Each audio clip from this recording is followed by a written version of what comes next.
Ground Up is a podcast for mold breakers, risk takers, hustlers, and trailblazers. We're going to be telling the stories of exceptional and entrepreneurial people on the stories that define their lives. It's those fuck it moments when they took that leap of faith. The people that wear both their failures and successes on their sleeves. It's a raw and unfiltered narrative. It's both the good and the bad of building a movement from the ground up. Tune in, Ground Up.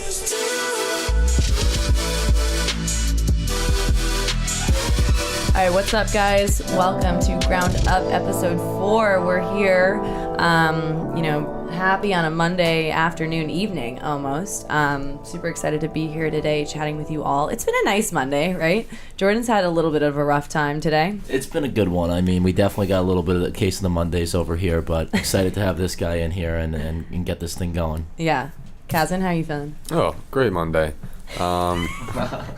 Can't complain. Kazan woke here. up like 5 hours ago. I may have woken up 5 hours ago, but we're You can full hear it in your voice. Excited to be here, though, guys. Thank you so much for tuning in to episode 4. Yeah. So before we get started, we got to shout out that Ground Up is going to be in New York City, the Big Apple, the city of dreams, the city that never sleeps. The city, I don't know what the other nicknames are, city of skyscrapers or something? I was going to say the city of brotherly love, but I'm like, that's Philly. So we're going to be in New York from what, June 25th to June 29th, yeah. Right? So we're going to be there for a whole week. We're going to be chatting with awesome New York people. Not going to lie, New Yorkers are kind of a little bit cooler than people from Boston. It's going to be interesting to see, though, because we've been doing one a week, though, but we're going to be doing at least 4. I think we have 4 booked right now. Yeah. Who do we have? Maybe 5 or 6. We have a good friend and mentor of mine, gentleman named by the name of Jay Cardiello, who is a sought-after celebrity trainer, trains 50 Cent, Kate Beckinsale, Ryan Seacrest, and has a pretty remarkable story. We'll also be meeting with Sammy Adams. Who else? John Staff, founder of Getaway, the tiny houses in the middle of the woods that you can go to. So we're super excited. We're going to have a bunch of people trying to get some more and really just having a good time. So if anybody has anybody that they think that we should meet and talk to on the podcast, LMK, DM us. What's our Instagram? GU Podcast? At GU Podcast. You should know this, Abby. I'm sorry. It's so not good at social media. All right, well, let's get started. Super excited about our guest today, as I always am. That's actually how I introduce every guest. I'm really sorry, but I'm really excited about our guest today. You have been pumped for this one for a while. I have been, because really Keith is like my favorite person ever. So super excited to have Keith Frankel in the room with did I say it right? Yeah? That works. It works? No, All right. that's perfect. Frankel? Super That's excited right. to have Keith today in our podcast room. Keith is a startup exec, community builder, award-winning speaker based in Boston. He's formerly the creative director at Hubspot, was a producer at MTV, chief product officer at the bootstrapped edtech startup Firecracker, which actually just got acquired. So cheers to that. Thank you. Congratulations. Cheers. And now he's the founder of Parlay, which is a customer collaboration platform for digital product teams. On top of that, he started CreativeMornings Boston. He's an advisory board member for the American Institute of Graphic Artists. What? Yeah, I'm pulling this from your bio. Dude, your research is crazy. I know. We stalked you. A Techstars mentor, a co-creator of the Boston Tech Guide, and Product Hunt's Boston Tech Ambassador. What's up, man? God damn. Sounds super impressive. You sound really impressive. Yeah. Keith's also one of my favorite human beings. We've been working together for the last couple of months, so I've gotten to know him and the Parlay team, which is super exciting. But I'm really, really, really excited to have you. Jordan and Kazan know I've been like, we need to get Keith on this podcast, like right now. Thank you guys so much for having me. This Thank is a you for blast. joining us. Yeah, this is going to be great. Super excited to have you. Hopefully it's not boring. I'll make sure it works. God, don't. Well, even Keith just has our little so run-through. many. He has so many great stories. We just prepped a little bit, so I just want to get right into it because there's so much, right? Keith, bring us back to the beginning, the origin story. Oh, goodness. So, Alabama. That's the beginning for me. Keith is from Alabama. Yeah, let's talk about Yeah, so I'm originally from a small farm town in Alabama called Athens. So it's in Limestone County, #1 cotton producing county in Alabama. Grew up on a farm, 2 street lights kind of town. You can, basically, if you've seen Varsity Blues, that was me. No way. Yeah, so I was originally first generation Southern. So my dad was from a small town. He was from the Bronx. and my mom was from a small town in New Mexico called Carlsbad. So essentially what that means is I was first generation Southern, and the mentality of the home in which I was raised was utterly different from the one directly outside of my front door. And so all that really means is from the time I was 5, I never felt like I belonged in the South. The South was, I would say, I was a completely popular kid. I played varsity sports. I made good grades. What sport? I played soccer, but then tennis. Tennis. Yeah. I was number 2 in state in in doubles. Caston's a big sports guy too. Yeah. I was actually a semi-pro skier for a bit. Really? Yeah. So I never did the traditional, Like skier as in snow? Yeah. Yeah. What do you feel about snowboarders? I don't like them. Yeah, neither do I. I'll judge you. Yeah. I'm not a snowboarder. I'm a skier. I'm so sorry. Are you actually you're semi-pro? Nobody knows. This is. I was giving him a hard time. We say the ongoing joke is that whenever the girls are paying too much attention to Caston, I can toss a baseball at them and we'll see how uncoordinated it is. That's right. That's right. But listen, you can claim anything from high school. Nobody's finding it, right? My high school was pre-Facebook. You can't find anything. I will say whatever I want about what I did in high school. So, anyways, yeah. So, in Alabama, I was a welcome member, a welcome guest in any group, but I never really felt like a member of any one group. And so, basically, what that means is when I could leave the South, I was going to leave the South, and that's exactly what I did. So I moved to New England as soon as I graduated high school, started my undergrad at Yale, and moved to Boston a few years later. Not just like a little thing. You went to Yale.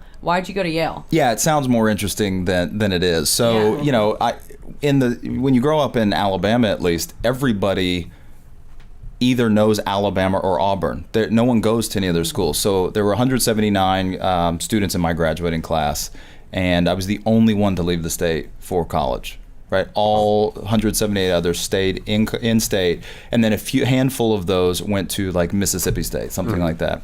I wanted to. I knew 2 things about Yale. Is the only reason I went there. One, that it was the hardest school to get into at the time, so that was enough for me to say that's where I want to go.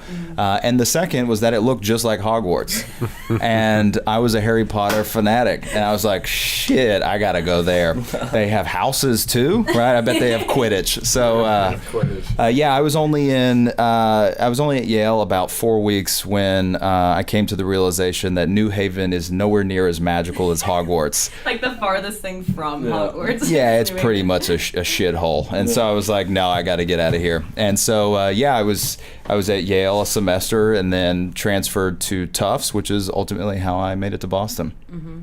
And then you got into Boston and... Yeah, so what did you start doing? What did you study? So my father was a physician. Yeah. So like the child of every doctor from the time I was 5, I heard I was also going to be a doctor. Yep. So I went to Tufts pre-med like everybody else. So I was studying biology and chemistry and whatever other things that you're supposed to study. Mm-hmm. But at the same time, when I first moved to Tufts, I was put into this on-campus apartment, and I wanted to basically avoid having Friday morning classes. Mm-hmm. And the only way I could do that was by taking a Philosophy 101 course called Knowing and Being. So I enrolled in that course, and I was basically doing bio and chemistry on studying for these terrible exams on one side, and on the other side in philosophy we were studying things like does red really exist? How do you know what a table is and why is it not a chair? What is the answer to that question? Oh, thousands of years of papers would debate this fact, and things like is death bad, right? So these really hard-hitting important questions. And so I remember I was sitting there and I was studying for my first midterm in chemistry, and it was about midnight and I was reading whatever it was, and I just remember saying, oh, fuck this is terrible, I cannot do this anymore. And so at midnight on some probably Wednesday evening, I called my dad up and said, Dad, the worst thing that can happen has happened. And he said, oh my God, you got somebody pregnant. I was like, no, what? No. He goes, oh my God, you have AIDS. And it was like, no, dude, chill. What do you take me for? And I said, no. Worst thing. Yeah, in that order. Yeah. It's like having a kid is worse. It's because of Alabama. It's too close to home, right? And so when I lived in Alabama, you could legally get married at 14 years old. Wow. Right, yeah, so this is the type of place I grew up in. But anyway, yeah, so I said, no, I didn't get anybody pregnant, and I'm not HIV positive. I've decided to leave medicine and pursue philosophy. I'm going to be a professional philosopher. And he said, there was like this long pause, and he goes, well, enjoy lifelong unemployment. And he hung up. And that was it. And so I committed the next few years of my life attempting to be a professional philosopher, write a few essays every year, a book every few years that nobody reads, get a PhD, teach a bunch of shitty liberal arts kids, and that was the plan. And that's what I did. How did you feel when your dad said that? I mean, I wasn't surprised, right? Yeah. Like my dad is a military guy, like from West Point, right? Like I was born at West Point. Like this is what, I was working from the time I was 14, right? There was always going to be that. So the fact that I was going to go study some humanities, I was going to this, liberal arts school that, I don't know what Tufts is now. I think it was top 25 at the time. And it had to be $55,000 a year, right, in tuition, whatever these liberal arts schools is.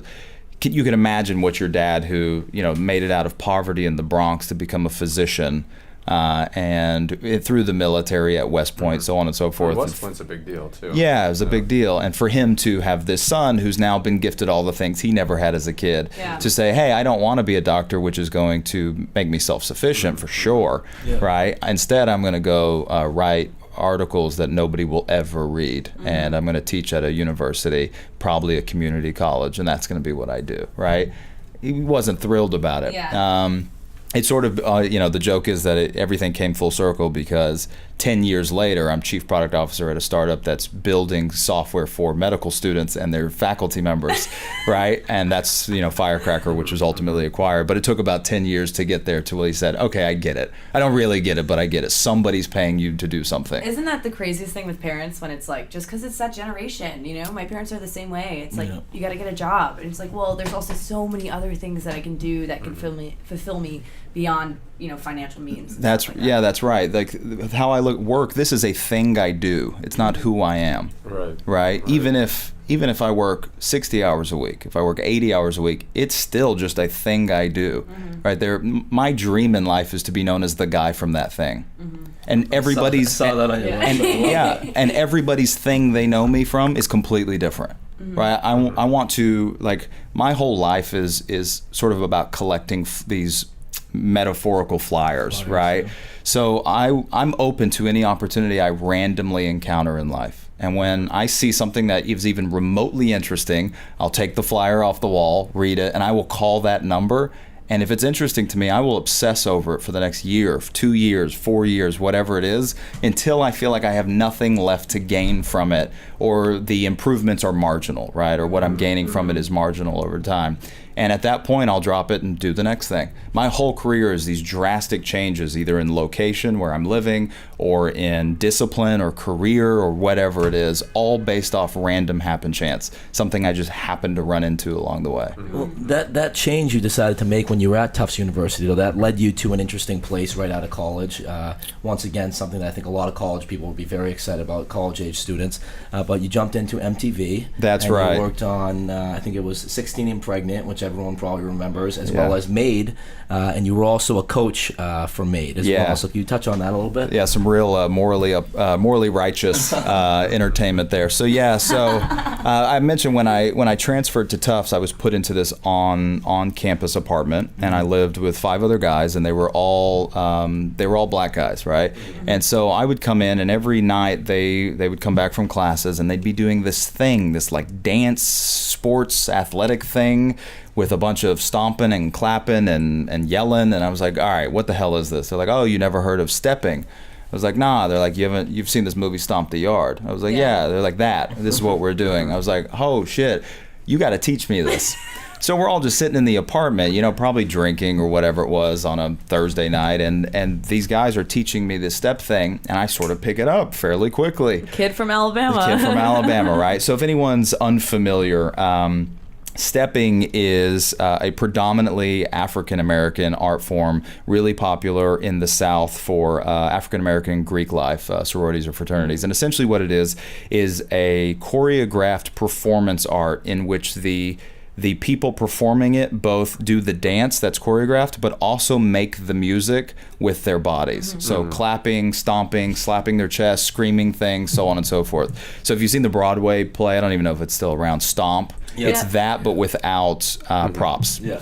Right, so these guys were... Yard was great. Yeah, Good movie. Yeah. They're terrible steppers, by the way. But that's no another way. thing. Oh, yeah. Oh, yeah, I won't watch it. Sacrilege, right? So, I moved into this apartment and these guys were doing it at night. We'd get, tipsy enough that I'd have them show me. And then one day they're like, you have to come out to tryouts. I was like, get the fuck out of here. I'm never coming. Are you kidding me? There was this all-male, basically all-black step team on Tufts campus called Blackout. And they were really good. They were competitive on sort of the collegiate scene. Fast forward 6 months, I tried out for Blackout. I made the team, and 6 months later, I was captain. So I was a white guy, captain of an all-black, all-male step team called Blackout. The joke was we now had to change the name to Whiteout. And over the next few years, we competed first sort of on the collegiate scene. And then after a few years, I turned the team professional, and we traveled the United States performing and teaching, and yeah, it was crazy. And through that process, sort of randomly, I was invited to become a coach on a episode of an MTV series at the time called Made. And how did that happen?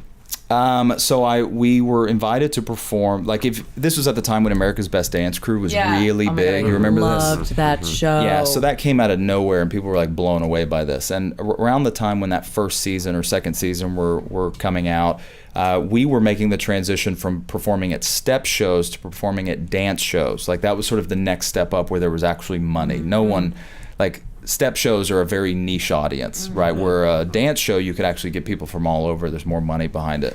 So we performed at a dance show in Boston, and they had a headlining act there called Funkonometry from San Francisco. They were at the time like one of the best hip-hop dance groups. There was like 30 members, and they were in San Francisco. And they hold this big annual showcase or something, like a dance show in San Francisco. And they invited us to come and tour and perform there. And we flew out there and we spent the summer in California working on this stuff, and that led to me meeting at the time my girlfriend, now long ex-girlfriend, but ex 7 times over or something, right? But I ended up meeting this girl who was a professional dancer. And she got connected with the MTV folks, and then she heard they were doing this episode, and she introduced them to me. And so, I tried out for this episode and became the coach. Spent 6 weeks teaching this young girl in Coventry, Connecticut, how to look step. it up? Yeah, Can we I was watch going to it? say, where do we find it? I don't know. It's season 10. All right. Okay, so it was one of these special episodes where they used to have all the episodes online on MTV.com. I'm going to find it. No doubt I'm going to find it. The last time I looked 3 or 4 years ago, it was no longer there, but maybe it's up there now. But anyway, so season 10, and the episode was called Hip Hop Dance Battle. And they took these 3 kids from the same school who all wanted to learn to dance, and they had them compete against each other, and every one of them had a secret special move, right? Their trump card that no one was expecting. And so my girl's was that she was going to learn to step. And another one was he was going to learn to b-boy, and another girl was going to have a crew. And like they were all going to come out and they were going to battle. My chick won. Right? Yeah. That's so awesome. Anyways, so you're on location filming with all these this production crew for 4 to 6 weeks, and everyone is in their late 20s, early 30s, and so you get close with them. You're filming all day. You go back to the hotel at night. Like, I'm cooking sloppy joes for them. Right? How old were you? I would have been, this would have been around 22, 21, 20, something like that. Yeah, 20, 21. But you're in it. You're just... Yeah, living life. Yeah, 20, 21, something like that. And so we're on location for 6 weeks, and you get close to these people, and eventually I started saying, hey, when this is over, you should hire me. Remember, I'm studying philosophy at the time. I'm in this graduate program. That's what it is.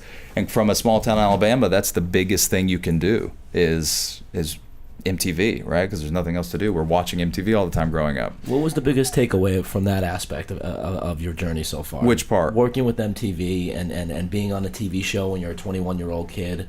How do you think that's sort of impacted you, and what skill sets have come out of that have made you had success transitioning then to the tech space? Yeah, I think there's something to be said about. I think there's 2 things here. One is we all have this.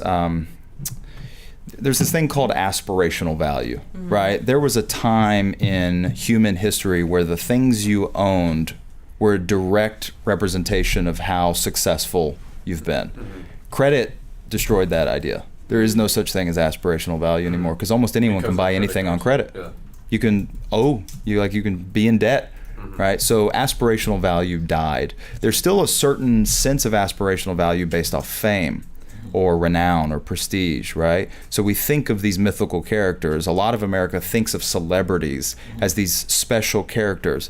But then you're on location, right? Like there were, at the time, Sean Kingston. Do you remember Sean Kingston, right? Like R&B pop. That's it. That's right. Man, that was beautiful. Jamaican. Yeah. Yeah, that was beautiful. Don't encourage him. No, I'm done talking. I just want to listen. Yeah, so or the guy that held P. Diddy's umbrella. Does anybody remember what his name was? No. Am I too old for this? Yeah. There was a time when P. Diddy had a guy who walked around holding his umbrella. That guy became famous just through osmosis, right? So anyways, and there are other celebrities around. And same as working at MTV, you see celebrities, and what you realize quickly is there's nothing unique about this person, right? The idea of I've only seen them through a screen and now I'm seeing them in person, so wow, I'm blown away. That goes away almost instantly because there's just nothing special about these people. That I think is like the most generally eye-opening experience of it. Yeah. But the other is that you will never meet the person who has the opportunity to change your life sitting in your underwear at your house playing video games. Very true. Yeah, right? very true. Seriously, like I would have never, I would have never done philosophy, which got me out of being a doctor, really, had I not taken some random Thursday class instead of a Friday morning class, right? I would have never met this group of 5 black guys who became my life friends, my heterosexual life mates, right? Like these, and they would have never introduced me to STEP, and I would have never gotten the job at MTV if I wouldn't have just gone out and said, fuck it, I'm gonna go try out for this thing even though I'm the only white guy, right? The first show I ever performed was awful. I messed up every single show and people were laughing in the audience, right? Had I not kept doing it, had I said, I gotta quit, then I would have never gotten the job at MTV. Butterfly effect. Yeah, exactly. Every one of these things, right? So to me, it's like so much of this is random happen chance and luck, but you can dictate the size of the bullseye, right? Just by getting out of your fucking house and getting out there and connecting with as many people as possible. So I'd say those are sort of the 2 big takeaways. One is important because I'm from Alabama, so you see all these celebrities and you can't imagine them. But the other sort of just become this general maxim for life, right? The more people you can have random encounters with, the more likely you are to find a new opportunity that could change the rest of your life. It's being experience driven and always saying yes to opportunities and being open and having that attitude, which I think makes it best. Sociable, being, there's a lot of these different just being things. open to it, you know what I mean? Going out and talking and never being afraid to talk to anybody, right? We learned that from Sam back in episode 2. Yeah. We've been Sam doing Vagar, this for who founded Millennial Campus Network over here, incredible kid, but his whole, his biggest point and takeaway from the whole thing was never be afraid to talk to anyone. Yeah. And it's so true because the more people you can put yourself in front of, and Casson I was about to say that. Yeah, Casson had a great line that day about something to the effect of the whole thing about right place, right time is you put yourself in that place at that time. Yeah. And then taking that opportunity and actually making the most of it. Yeah. Yeah. Well, it's understanding it. Jordan and I these last 3 months have been really putting ourselves out there.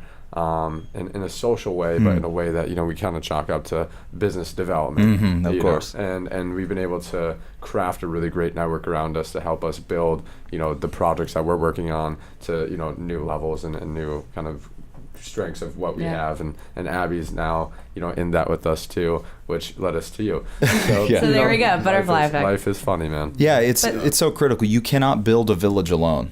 You simply can't, right? And so having people, anyone, even a random connection, right? Even if you're not that close, is closer than no connection at all, right? And I want to be careful here. It's not about compelling people to say yes to absolutely everything that comes around. But what you're basically trying to say is don't say no for reasons that are silly. Right? Absolutely. Don't say no because you rather watch the reruns of something on Netflix, right? Don't say no because you're afraid, right? Get out of your house and go connect with these people. You're not obligated to everything that comes around. Like I say no now to more things that I say I say yes to, right? And it becomes harder. Comes with experience, though, I think as well. and with achievement and success of building some of these things up, is having the luxury to say no sometimes. Yeah, absolutely. And maybe it's also become a crutch. Like, honestly, maybe saying, oh, I can't do that, I'm just so busy right now, it's probably become a crutch, right? But, at some point in the future, I'll either say, you know what, I've really not made the progress I would have liked to have made over the last 12 months, 18 months, whatever, and then the pendulum will swing the other way again, probably. But, it comes in these fits and spurts where it's, I will, I'll throw myself into everything versus I'll become a hermit and throw myself into nothing. And I think they're both okay over the long term as long as they're balancing each other out. Nice. Exactly. I love that. So you were at MTV, right? Which is huge, right? Kid from Alabama at MTV doing that. How did you make the transition to tech and to what your life is now with HubSpot, Firecracker, and Parlay? Yeah. It's probably an hour of its own in itself. Totally. But basically, I got this job offer on a Friday to move to New York and start from Boston and start first casting for reality television shows in New York. And by Monday, I was working full time.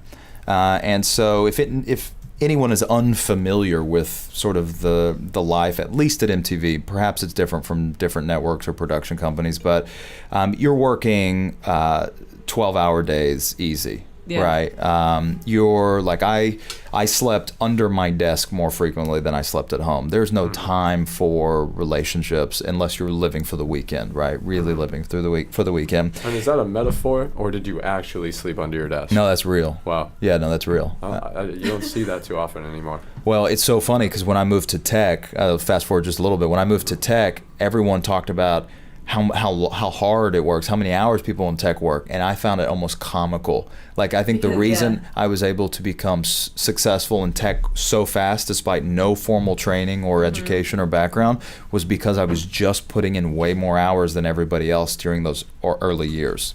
Right, as soon as I left, because that was the norm. I was used to it. I didn't know anything else, right? Yeah. And so anyway, at MTV, we were working these really long hours.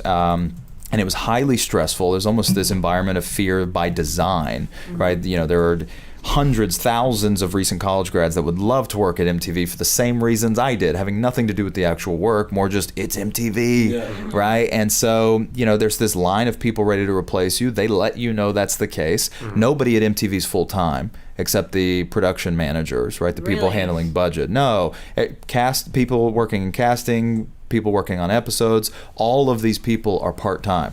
You're getting paid until the episode's over, and the only way you get the next episode is if you've schmoozed your way with the executive producers or the production managers to the next episode. So not only are you working ungodly hours in the office, but at every night you're feeling obligated to go get a drink with someone, to take somebody out to eat on the weekend. Like, it's just insane. So anyway, the work is really trying, the environment's really difficult, but if there was some conclusion, some big payoff, that may have made it worth it. But what I experienced was that I would spend 16 weeks is how long one episode of Made was when I was actually producing.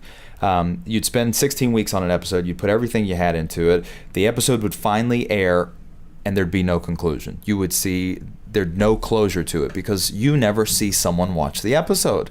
You never see someone laugh. You never see someone get emotionally connected. You never see any of it. All you get in response is a Nielsen rating, right? A 1 point something, the number of people who watched the episode, right? And that was just so demoralizing and draining to me. And then hopefully the next week you start on the next episode, right? Just coming right. Hopefully, because you don't know. Exactly. Hopefully, you go on this system of jumping back and forth between unemployment and having a paycheck, but working a ton of hours. So anyway, I was really exhausted. At the end of my last episode, I told the supervising producer at the time, a great guy, his name was Zach, and I said, Zach. He goes, hey, great work on this last episode. Really looking forward to having you after spring break. We'll come back. We'll get you on the next episode. I was like, dude, I'm not coming back. I'm sorry. I'm done. He's like, what? Like, blah, blah, blah. You're really starting to get to the next level, right? I was like, no, I'm completely fried. I'm going to figure out something else to do. And I sort of thought that I would either go into another production company, maybe do something else, like, who the hell knows, like Discovery, A&E. But you're not getting jobs like that from MTV. You're basically blackballed. But at the same time, right, this was now 2010, right? I was hearing more and seeing more and more about these, tech startups, right? Facebook was blowing up, and you have all these. And the more and more I looked into it, the more and more I was just amazed by the simple fact that in tech, you could not only build something, but you could build something, see someone use it, and in some cases even watch them integrate it into their everyday lives. They could become dependent on the thing you made to do something that's important or enjoyable to them. That blew my fucking mind. Yeah. And I was like, I want to do that. So I make one point on the comment you made about not being able to see the impact it's making on people, because you're saying at the time Facebook was blowing up, but this is the social media where we live in today. In 2009 to 2010, 11, whenever you were there, it wasn't the same. I mean, Twitter had just launched in 2007.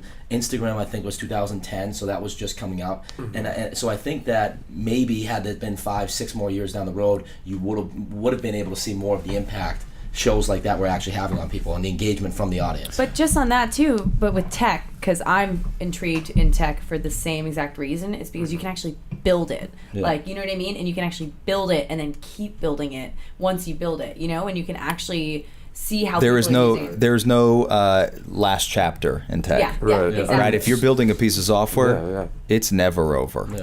Right, the book never closes. It's this continuum. And it's a living thing, and it lives with your users, and it lives with you, and it changes as your users change. Right, it's fluid in a way that like I'm a cinephile. I'm obsessed with movies. I spend most of my time watching movies, probably outside of work. That's how I am. Yeah, obsessed. Love movies. Love it, right? Love it. Yeah. And I would love to Love make movies. but movies even are different from television, because at least with a movie you can sit in a theater. Television, you Have can't do experience. None of that. that. I mean, Star Wars makes me cry, and when I saw Force Awakens, I was sobbing all over. You know what I mean? Yeah. That's like you Emotional built that impact. experience. And when I watched The Last Jedi, I cried at how bad it was. Yeah. Yeah. Don't even. Well, like my I'm thing, not gonna get into this with you right now, no worries. either, right? No worries. Did you my see thing Solo? with No, I didn't see All it. right. you were such a Star Wars nerd. Yeah. We did a podcast with her about It was 3 the or 4 first weeks ago. one. First Yeah. one, she was First wearing a Star Wars like Han Solo shirt. It was Nevi's. Yeah. Yeah, so funny. No, and I relate with you perfectly fine wearing your Star on the reason to get behind tech. I personally got into tech because I was working in music, and I was working at a production studio, publication studio, and then I started managing artists. And while managing these artists, I really was like, what am I doing here? Like, I want to be the artist. I want to have that impact, and I want to have that growth on people. And I saw tech as an avenue to do that and to have that gratification. Yeah. And I think it's putting yourself out there without having to be, someone on the microphone, right? Yeah. And maybe from you doing step, I think it's that gratification that you wanted to see too, because you got to see people enjoy what you were doing see the with what audience, you're yeah. putting out there. There is nothing as gratifying as a live audience. Oh yeah.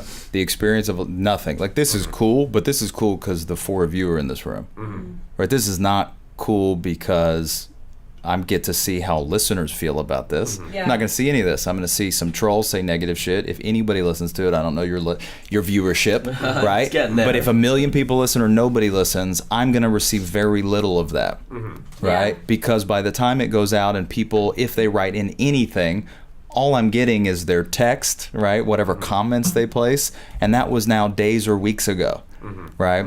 Whereas, one of the reasons I did Creative Mornings, this live event series that I hosted for 4 years, once every month, there was a live event that was sold out with 200 like-minded people, right? Or similar in a specific way, but different in so many other ways.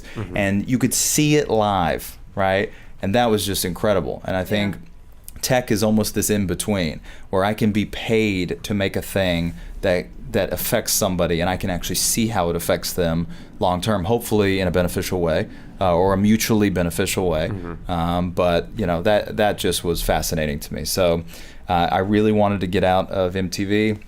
I spent the next several months trying to make the transition through another crazy series. Finally, series of steps. Finally got my first tech job working at a language learning software company called Transparent Language in the middle of nowhere, Nashua, New Hampshire. Yeah. And that's really how the tech journey started. And yeah, I've been there ever since. And then you got in there, and then you got into one of the biggest, tech companies in Boston, which was HubSpot, right? That's right. Yeah, so at the time, this was HubSpot, this was pre-IPO, so this would have been around, I'm guessing 2012, 2013. I'm fucking terrible at dates. It's okay. I said let's not bring up the 200 years ago, 1800s or whatever. Yeah, it's fine. Just don't. We're bringing it up, and I hope No, our listeners get a little chuckle out of this.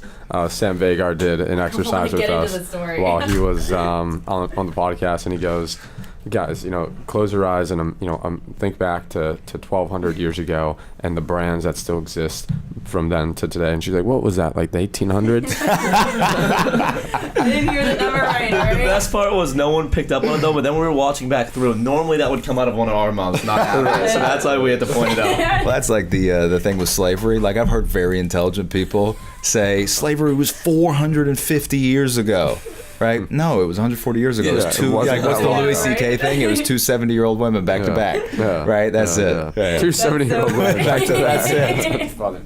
Yeah, it was not that long ago. Oh my God! All right. Got to give Abby a hard time a little bit. All Amazing. the fucking time. All right, back to you, Keith. So you're at HubSpot. Oh, HubSpot. Yeah. So when you got in, first of all, before you get into your experience as HubSpot, how did you craft yourself coming in with no experience, right, in tech, right, and crafting this role that you wanted to be, right, which is kind of this like creative designer, builder. How did you craft that? What was like the number one thing that you did to get people to say, yes, I can do this, yes, I can grow this? Yeah. So really, it all started from the transition from MTV to the first tech company, Transparent Language, and then while I was there, I had sort of this formative experience.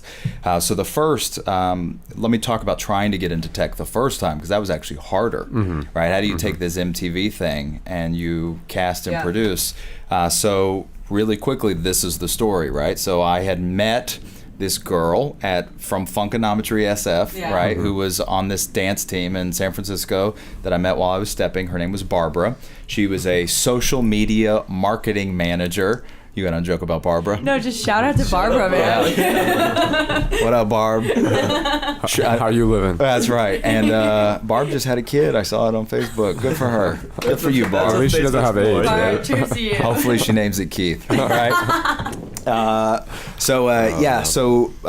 But another crazy story. Barbara's from Alabama too. No Yeah, it's way. crazy. Yeah. Anyway, That's crazy. so I see on Facebook, I'm now collecting unemployment because I don't have a job. All right, I'm living in New York. I have a $5 budget every single day. I would go to the Chicken Rice guys, and I had gotten to know the guy, so he would give me a canned soda and extra pita. For $5 with the combo plate, lamb and chicken. This is what I ate every day. That was it. Or a $5 foot long, and I would get this the meatball sub from Subway. This is all. Just that. That's it. A $5 budget a day. That's all you ate, one meal a day? Yeah, I was struggling. Well, I mean, I would make that work, Yeah. right? And then I would. Oh my God. Yeah, it was crazy. So anyway, so I was trying to get a job, and I was applying first to other production jobs just as like the backup. Couldn't get a call back from anybody because MTV wasn't interesting to the people, and it's a who do you know environment, right? And so, or industry. And so then I started applying to these tech jobs, and again, can't get anything. So I see Barbara post on Facebook hiring for a social media marketer to handle our Facebook and Twitter, and I think that was it actually at the time. Facebook and Twitter accounts. Hit me up if you know anything. So this is on a Friday. All right, so I message her on Facebook. I'm like, Barbara, I did social media marketing at MTV. Total lie. Right? Total lie. I did not have it, never even had seen Twitter at the time, right? I only had a Facebook account. I was like, no, I did this, after we launched the episodes, I would do the social media marketing, blah. She's like, great. Can you hop on and let's do an interview with the hiring manager today? It was Friday, right? And I'm like, oh, I'm actually out of town or visiting friends. Can we do it next week? She goes, sure. How about Monday? I said, cool. And so I ran to Barnes & Noble. I lived on 61st and 3rd at the time. And I ran down maybe 5 blocks to Barnes & Noble and ran to the business section and bought 3 books on social media marketing and read them cover to cover over the weekend and took pages and pages of notes. By the time our interview on Monday happened, I knew everything you could know in theory, and that was enough to be able to get past the first interview and then the second interview. So we end up negotiating salary, and they're about to pay me more than I'd ever imagined like making, because of how little I made at MTV. They were going to pay me $50K to live in San Francisco, and I thought I had just made it. I am rich, right? You know, like so she's like, okay, we're going to follow up with this is at the end of some subsequent week. We're going to follow up, and we're going to with the job offer and everything. And I was like, great, blah blah blah, and we'll pay you to move. Sweet. Next week comes, no job offer. I don't hear from them. Another week passes. We're now 2 weeks. I haven't heard anything. And I'm like emailing. I'm getting nothing. Third week comes, and I finally just call over there. And someone picks up, and they're like, Keith, I'm so sorry. We had to lay off a bunch of people. Like, those people don't work here anymore. Wow. I think Barbara went to another company, and I think the other people that I'd been talking to were all laid off or quit. So all of a sudden, there was no job, right? And I'm still unemployed. So you're 25 at this point, is that? No. I would have been 23, 24, something like that. Yeah. So this is, something around there. So I suddenly have there's no job here, that must have been, go ahead. I now know I have a skill set that I can go market. Yeah. So I went to Monster.com and Indeed, and I think those were the two big ones at the time. Yeah. And I made a social media marketer resume. All right, so I just make this resume and changed all the stuff that I did at MTV to say I was a social media marketer. No right? way. Yeah. Scheming. Yeah, seriously though. So I started applying, and I still can't get any bites. And I'm like, but I can do this, right? I know I can do this. But I started to get to the point where I was literally desperate. Like, I was really struggling. And I was going to have to go to Alabama. Yeah, right? you were going to have to go back. Yeah, I was going to have to go back if I couldn't find something. So I decided to just go for broke, and I made a new resume that I called my shitty little resume. And I took all of the sections that you would typically see on a resume, and I changed what I called them to include the word shit in it, right? So so for like employment history, shit that made me money. All right. For education, for skills, shit that earns me money, and for education, shit I owe money for. And then at the end, there was a contact section. It said interested in shooting the shit, and I started sending that. I set a goal for myself, 10 a day, even on the weekends. So 70 resumes a week with cover letters that I was going to send out, and I did that for like 3 or 4 weeks. And I started getting bite after bite after bite, and every response said, this resume is hysterical, right? Because other than that, it was totally serious. So breaking out of the norm and putting yourself out there. Yeah, you hear people who do resume on like pink with glitter in it, and it's like, no, like truly show your personality. Yeah. And what I came to learn from that process is the people who were going to sit and say, that's not good, weren't the people I would fit with anyway. It would have been a bad cultural fit, right? I would not want to work for anyone or with anyone who would look at that and not chuckle and say, this dude's going for it, right? And so that ended up getting all these job offers, and I suddenly could make my selection, and transparent language ended up being the one I selected simply because when I talked to the COO, he was so great, right? So I ended up getting to transparent language, and the second portion of how I really crafted this future for myself, I started off doing marketing, right? And started seeing these guys called designers. I did not even know like I never heard of user experience. Had never heard of user interfaces or human-computer interaction. Had never heard of these things. And I was watching these guys do this, and I was like, that is amazing. I want to do that. Like, how do I do that work? And I was there maybe 3 or 4 months, and the director of design left and went to HubSpot. And really? Okay. I went to the COO, and I said, I want to do what he was doing. And he said, you got no background in any of this. I was like, I know, but I can do it. Trust me, I can make that. I will learn how to do this. I will obsess. I'll work all night. I'll work on the weekends. I will do this. He's like, and he sort of jokingly said, well, if you can go convince those guys, then sure, you can do it. And so I walked right over to the design bay, and I said, there was this guy at the time, he was an art director, his name was John Smith, not a fake name, worst name ever. And I got all the guys together. I said, I know like you guys barely know me, but this is what I want to do. And I basically made my case. Like, I'm never going to tell you how to do your work, right? But I will stand up for all the stuff you want. I will make your life as easy as possible. And this guy, John, said, Keith, as long as you go to bat for all of my decisions, you can be whatever you want to be. I said, great. Can you go tell Chuck that? And they went together and went over to the COO's office and said, we'd like Keith to be our manager. And that's how And that's how you got into that position. That's how I got into managing a product design team. And then what ended up being amazing is I was at this company for, over 2 years, and the people I managed ended up becoming my mentors. And I got so lucky that these guys were incredibly, still to this day, some of the best product designers I've ever worked with, easily. And they taught me everything. And because government contracting, that was the type of work we did, was so slow, and it came during the time when the government shutdown was happening during the Obama administration, I had a ton of free time. And so I was literally just spending all day reading and practicing and learning as much as I could from these guys and from the internet, and buying books. And by the time I was poached by HubSpot, I had this really solid portfolio of work that was both web-based, because the team I went and worked for ran the website at HubSpot, which was major, and then also on the video production side because of MTV. And so then I got this, it was exactly what HubSpot needed. They needed a creative director that could run both web and video production, could manage copywriters, right, and could do some live event stuff. And I'd done some of that at MTV. So I had this perfect skill set. And it just fit in right It was there. perfect. And so they hired me. The interview process took maybe 4 months. They finally hired me.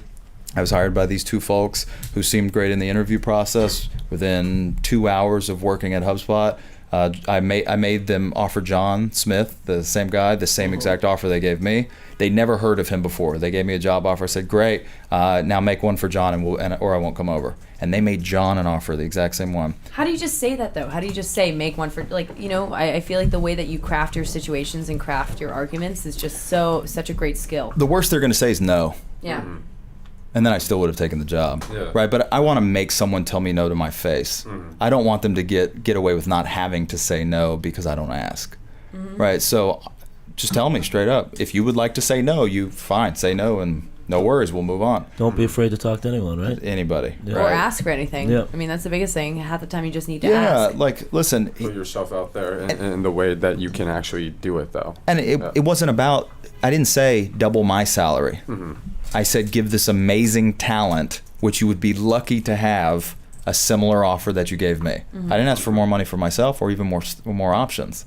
I asked for a duplicate job offer for John Smith, and we both went over. It's often a lot easier to sell somebody else you believe in too than sell yourself. Exactly. Yeah. Like, this is a guy that's going to empower me to do my best work. Yeah. Right, and I'm going to empower him to do his best work. Let us come over here and just and work this shit, right? And so we both went over. Within halfway done with the first day, we were about ready to quit. Yeah. It was such a toxic, caustic environment, primarily because we were brought in and we were reporting to these two people who had been there a long time, and to be quite candid, were not qualified to do the work they were doing. And it was suddenly glaringly obvious now that John and I were there. And so we basically were telling, people above her that we were getting ready to leave, and they said, just hold off, just wait. And 2 weeks later, they let both of them go, and they made me creative director. Oh my God! So you just came in there. Yeah, you're and so everybody at HubSpot is required to do training during their first few weeks, and they pulled me out of training. They said, nope, now you're running this team. No more training for you. Then you just grab it and you run with it, right? Yeah, and then I was there Awesome. for the few years up until the IPO, and then then I left. Well, so that translates really well into like what you're doing now. So then you left and you went to you went to Tableless, and then you went to Firecracker. That's right. Yep. So I joined Tableless. My bad. So I joined Tableless as chief digital officer for all of a month, and realized that was not a good fit, and left. And then I was burnt out from the grind to get to the HubSpot IPO, and then the really short turnaround into an experience that did not work out for anybody involved at Tablelist. So then I was like, I'm not gonna join any companies for a while, and so I just did 6 months of consulting work for a bunch of different Boston-based startups. Yeah. I was an expert witness in like an internet case, right, in court. It was crazy. Yeah, it was just a crazy period. And then I end up I start doing freelance work with this company called Firecracker, which was a really early stage bootstrapped ed tech startup in Boston. And they brought me in to start helping with some of their, I think it was really focused on first day user experience, onboarding into the student platform, whatever. And so I'm there and we're doing work, and I start helping them hire people, but I'm only doing part-time. And then the first full-time offer comes. And I say, no, thank you. Let's keep doing what we're doing. Fast forward 6 months, and I've received like 4 or 5 full-time job offers, and had turned them all down. And finally, the CEO, good guy named Ben Williams, was like, dude, what is going on? Why are you not accepting these job offers? And I was like, because I think your product sucks, right? Like, just did you actually say it like that? Transparency, man. Yeah, I said, I think you have Wikipedia behind a paywall. This isn't a product, Yeah. right? This is a content repository, right? This is not like, there's nothing special here, right? And I was like, he was like, what would it take to get you to come here? And I jokingly said, you'd have to let me bulldoze this product and build it from scratch. And he said yes. And this is a product that had been around 4 years and was paying, 10 people's bills by this point, right? It was it was not a hyper growth company. It wasn't gonna go public, but it was a lifestyle business that was paying people's bills. And completely bootstrapped, right? Completely bootstrapped, never raised outside capital. Successful by anybody's should be successful by anybody's standards, right? And he said okay, and so he let me hire this team. I mean, he really went for broke. He said, we're going to do this or we're going to fail. Yeah. And so he stopped. What I say is he stopped playing not to lose and started playing to win. And so he let me hire whoever I want. I hired this guy, Jonah, who ended up being my current co-founder at Parlay. And we completely bulldozed the product, rebuilt it in 8 weeks, launched it, started setting sales records, transitioned from B2C into B2B, and then we were acquired, 3.5 years later. But was that such a responsibility coming in and saying, okay, like you have to let me bulldoze this, but then also being like, okay, now I actually have to do this and I have to prove myself? Yeah, so I didn't actually even think about it because I felt so strongly about the direction I would have taken this product and how poor I thought the product. It couldn't be worse is how I felt. Like, that was actually probably really naive. It could have gotten a lot worse. Right? But at the time I didn't even think about it, right? I was almost so self-righteous and I had this idea, this muse in my head about what this thing could be. Like, we actually started calling it the muse, right? I knew where we could eventually get this thing. And that's all I was blinded by that. And so I was thinking there's nothing could be worse than what we have now. Anything that I do with this team will be better than that. Now I know that was a real gamble. And in fact, at the time, I came over with a guy named Phil Harrell, who was the head of enterprise sales at HubSpot, an amazingly talented guy. He's sort of the one who brought me into Firecracker as a consultant. And we went to beers one day and he said, dude, are you sure about this? Like, 10 people could be without a job. All these people have families. Like, these are not 21-year-olds. These are 30-year-olds, 35-year-olds. Like, everybody here could be without a job in 8 weeks if this thing fails. And I was like, yeah, man, I'm fairly convinced. He goes, what if you're wrong? I was like, I just don't think that's going to be the case. I really just don't think so. You just had that blind confidence, though. That's like I think that's such a great trait of founders, of anybody who's coming in and disrupting, is like almost putting on the blinders, right? Putting on the blinders and not letting people tell you no, not letting people tell you it won't work. But that's also really hard to come by. It's such a fine line, too, because there are a lot of founders, there are a lot of individuals who delude themselves into believing that the blind confidence they have is justified. Or defensible, right? Exactly. And, in that instance, it worked off. It paid off, right? Or worked out for the better. Who the hell knows if I do that again in the future, if it will be a terrible decision or not? Well, Reid Hoffman always talks about the idea that good founders have to be a little bit contrarian. Like they have to think in other ways that people haven't thought before, or obviously there would be something that's been built in that way. So I think you do have to have a different outlook or a different sense of what you think is needed in the world, and then have the ability to back that up. Yeah, I believe a lot of it is just pure conviction and persistence, right? So everybody's got a goddamn opinion, right? Like, so I'm now a first-time founder of a really early-stage startup. So early we make no money, right? And we have no paying customers yet. We've been around 4 weeks, but everybody's got an opinion for what you should do. Literally everybody has an opinion, and a lot of people have more than one. Right? And a lot of these people have had multiple successes, but the fact is they just don't know this as well as I do. They don't know what we're trying to do. They don't know the user persona. They don't know the product. They just don't know it. And sometimes, like, maybe they're lucky and they'll get it right, or maybe one of their opinions will be right. But if I listen to every opinion that came my way, or the best practices, right? Like, best practices is the path paved in mediocrity. Yep. right? It's best practices for a reason. Everyone else has done it enough that it's become average, right? But I'm trying to do the thing that's on the top 10% of the scale. Yep. All right, so it's like trying to say, how do I filter out all of these suggestions and recommendations for what I do, and instead say, this one, great, thank you so much, that's perfect, awesome, that one's good too, but these 90 are just not the right for us, right? And I think having my two co-founders, Jonah and Jason, and then the rest of our team, like really, we've made dissent an acceptable part of our culture. Like we welcome argument. Everyone is supposed to push and pull and bite and break down every idea someone has. Playing devil's advocate. Yeah. Oh, absolutely. Like it's part of the culture. Argument is part of our culture. Dissent is constructive, right? Until we make a decision.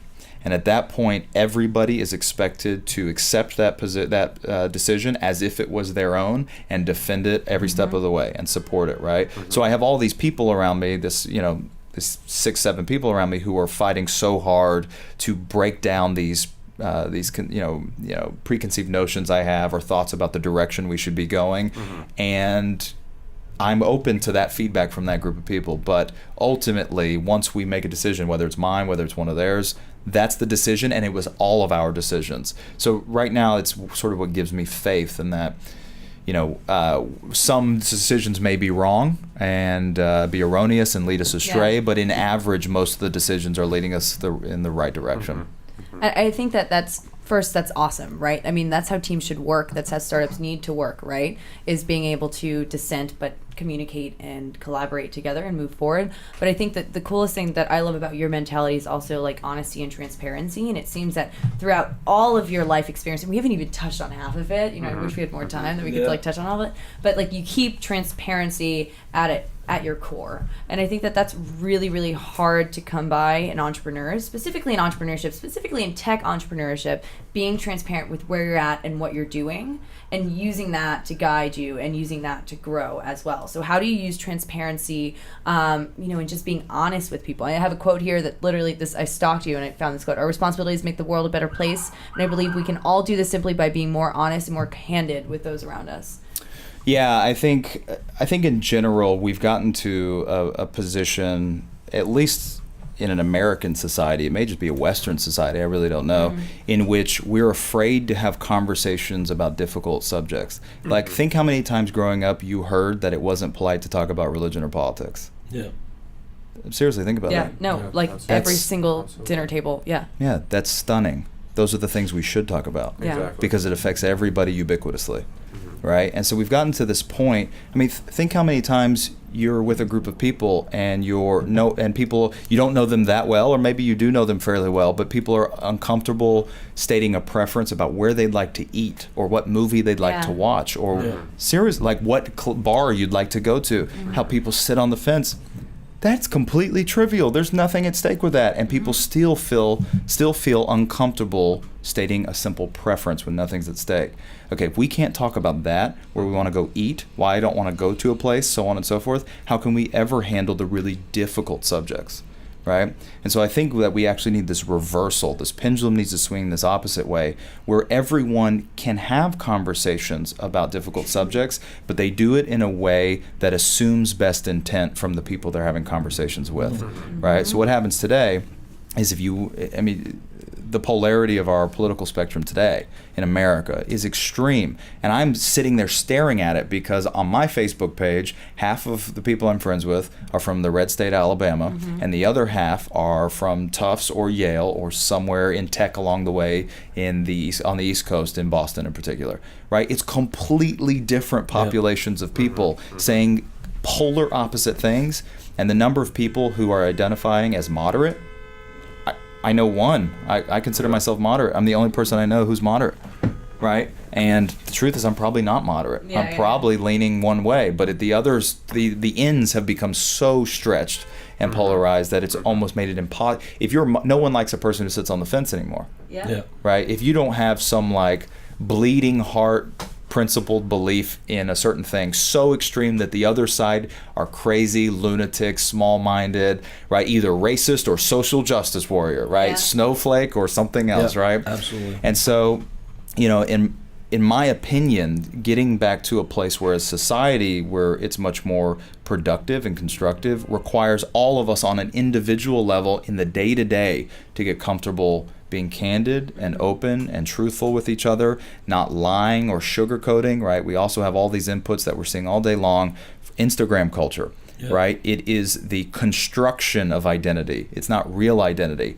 Let me do exactly what I can to show my best self. In fact, better than my best self, right? Filtered pictures. It's ridiculous, right? It's ridiculous. And so if that's the case, how can we ever possibly tackle really difficult issues that we need to tackle if we are incapable of talking and dealing on a local trivial stage in such a way that we can't even like disagree or talk about anything? Why? I mean, like I saw some statistics that the percentage of people who are now avoiding Thanksgiving is at an all-time high because of fear of having a conversation with their family members who believe opposite. That is insanity.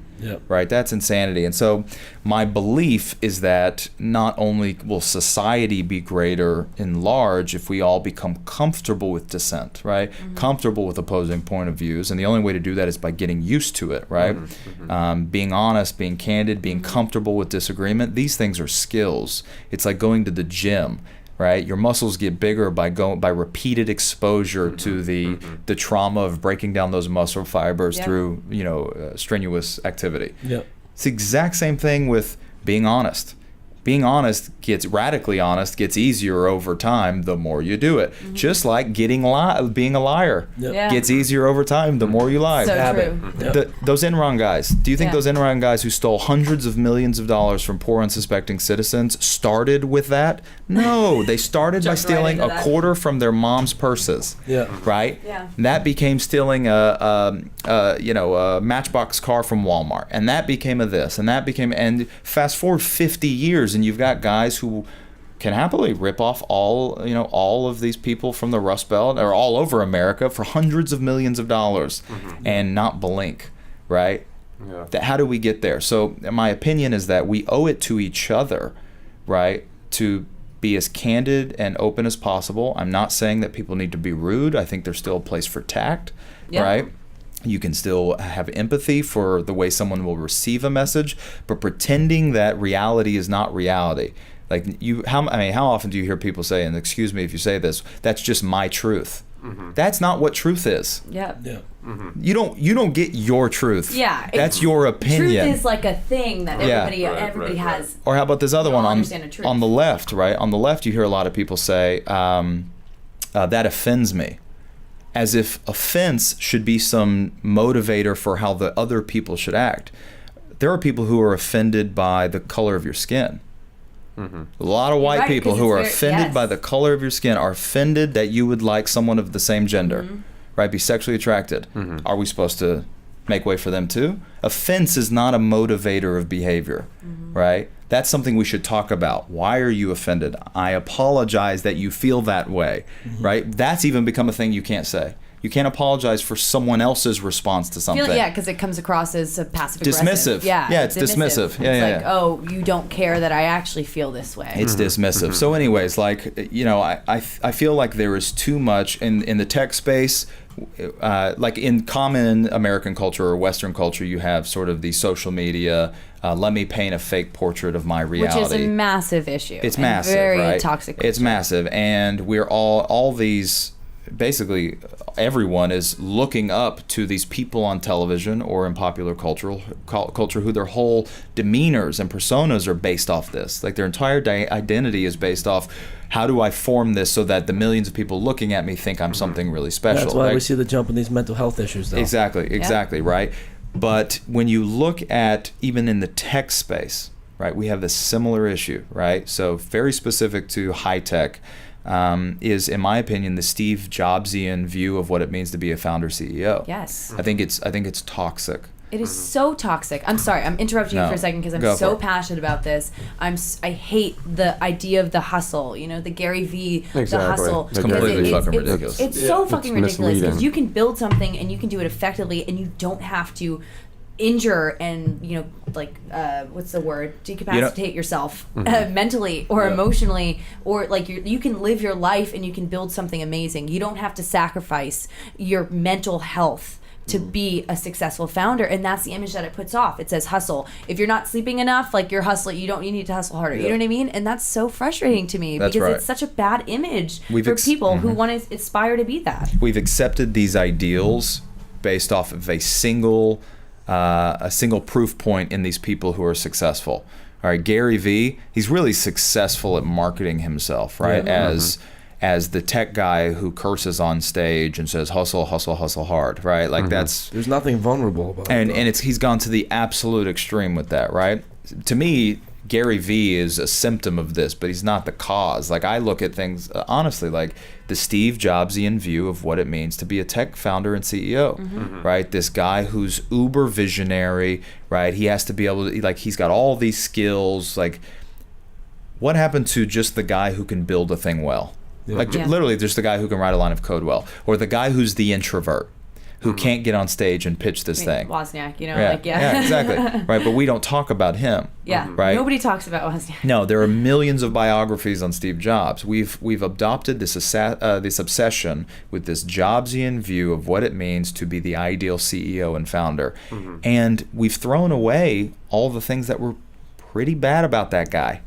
Right, like, and there is a bunch of stuff that was and everybody about everybody. Everybody is mixed and conflicted and complex, and everyone has positives and negatives and quirks, and some of those things are to be celebrated, and some of those things are reprehensible in a lot of cases, and that's all okay. But to only focus on the subsection of narrative that it puts you in a positive light or puts anyone in a positive light, I think is long-term damaging to us as a culture, to us as individuals. So my opinion about this is, like, every individual should be honest about their lot in life, about their preferences and their feelings, about what's good about them and bad about them, and you don't need to paint this perfect Instagram filter for your life that convinces other people you're good at what you do, right? Parlay may fail, like my current venture. Odds show it probably will fail. I'm a first-time founder. I bet I'm fucking up a million things, right? But if this one fails, I'm going to go do another one, right? And if that one fails, I'm going to do another one, right? Because this is what I do. It's not Parlay is not who I am. It's the thing I do currently. And I may do it in the future for some amount of time. 2 months, 2 hours, 2 years, 20 years, right? But if it fails, just like my time at, I would say my time at Tableist was a failure of an experiment. Oh well, it's just the next thing I'm going to do. So I think in the long term, we would all be better off if we were all much more candid about reality. And what I think is so great is that, again, you just said it, right? You are break open another one. Yeah. You are infusing this into every single thing that you do with Parlay. The way that you're raising funding, the way that you're building the company, you're approaching it with transparency and with honest at every moment, right? And you're keeping it authentic as you're growing the company. We're trying. Yeah. You're trying, but like that's half the battle, is trying and doing it and being devoted to doing it. And having the people around you that call you on your bullshit when you're full of it, right? Who are comfortable. Like, it doesn't matter if I go on stage and, pitch at the fastest growing tech competition and we win some fastest growing tech conference and we win some pitch competition. I come off and my co-founder is like, dude, that part sucked, right? It's like, thanks. Yeah, thanks. So, I don't know. I'm a normal person, and everyone that does anything is a normal person, and I think getting wrapped up in trying to present yourself or to others as anything but is a fallacy and a waste of fucking time. And I think only results in negative blowback long term, either with those around you or internally. Right. I mean, I think it's really sad what we're seeing. You mentioned mental health in America. I think Kate Spade, Anthony Bourdain. It's not going to get better in the short term. Yeah. Right. This is only going to get worse. We're in the early innings of this. Right. It'll be interesting to see where we are in 5 years, and ideally we would see the pendulum swing back, just sort of across the board. Yeah, I mean, what's your biggest, I'll hand it to Jordan after to wrap up, but how do you keep your, in everything that you do on the day-to-day, how would you get people to say, how can you start being transparent? Because I think being transparent empowers the people around you, and I think that that's such a great thing. How can we get people being more honest and transparent about what they're doing? I think you get people more comfortable defending their opinions. I think it's internal. Giving them a platform to defend their opinions. No, nobody needs a platform. Everybody knows somebody else. I can talk to you right here. A platform, me saying yes, no, and asking you, saying why do you feel this way? No, I don't even think it requires that. Nope. I think step one is saying I feel like this about a thing, and then immediately saying, is the way I feel about this justified and defensible? I don't need anybody else. Yeah. Like I have opinions that float around in my head, some so bad I would never utter out loud, right? And I have a lot that I'm happy to utter out loud. Everybody's got opinions, right? All of those opinions should have gone through the internal audit. Yeah. And if after that audit you finding them a little shaky, you can't have that opinion anymore, right? Doesn't require any effort. Doesn't require anybody else. Doesn't require anyone to be patient or listen or whatever it is. It doesn't require good intent. It doesn't require you to be on the same team or to be good friends or family members, whatever. It requires you to be candid and self-aware with yourself, right? Self-aware about your opinions and candid enough to admit to yourself when the shit you believe is a fallacy. And what we've done instead is we've given people a million ways to apologize for their erroneous beliefs or their bad behaviors. We've not given them the little kick in the pants to say, no, you should be challenging your own internal beliefs. Yeah. People do not self-audit enough. Yeah. They just do not. They do not audit their lives frequently enough. So hard to. to get people to. Oh, so difficult. I feel like that's the hardest thing to, it's that and empathy. But it's almost empathy, self-auditing yourself. You become empathetic with another person when you've gone through the process of breaking down long-held beliefs that you've always believed you've strongly believed and supported, only to realize that's utterly indefensible. Yeah. Right? I have a bunch of feelings that at one point I was like a fanatic about, and now I feel the opposite. I'm almost ambivalent about it simply because I don't have a better opinion. I just don't have that opinion anymore, right? And so, I think this takes, all it takes is commitment. It takes no effort, right? We live in a noisy world right now in this social media landscape, and I think a lot of the struggle a lot of people have is trying to measure up against those, like we were talking about before, those filtered Instagram pictures. But you really see that the people that understand themselves and understand who they are the ones that are successful. Because it's just that's what resonates with people, and I struggle with it on a day-to-day basis. This idea of building a brand and really understanding myself, or actually being authentic and putting out there exactly who it is I am. So it's a major struggle, and so I envy sort of that understanding you have of who you are and your beliefs. But then a question that I love to ask in a lot of these podcasts is, Where are you going to be from 5 years from now? And what's that next flyer you're looking for? And then even more so, to take it a step further, what's the mark you want to leave? How do you want to be remembered? In 5 years, I'd like to be doing something that doesn't exist today. Okay. That'd sort of be my first. That would be where I'd want to start. I love that. What's the new frontier in 5 years? What's new that is not here today? I'd like to be doing that, right? I'd say. A year before the Firecracker acquisition, more and more I was thinking like, I'd love to get into AI ethics. I'd love to, like that. I really wanted to do that. This is where we're going. It sort of exists today, but that's a thing that I could be a preeminent thinker on. Right? That'd be something I'd love to do. And develop a philosophy almost on that. Exactly, right? Yeah. What obligations do we have to machines? What obligations do they have to us? So on and so forth. Like that. I wanted to do that because I felt like it was new. So that would be my first response. My second response about like explicitly where I want to be in the next 5 years.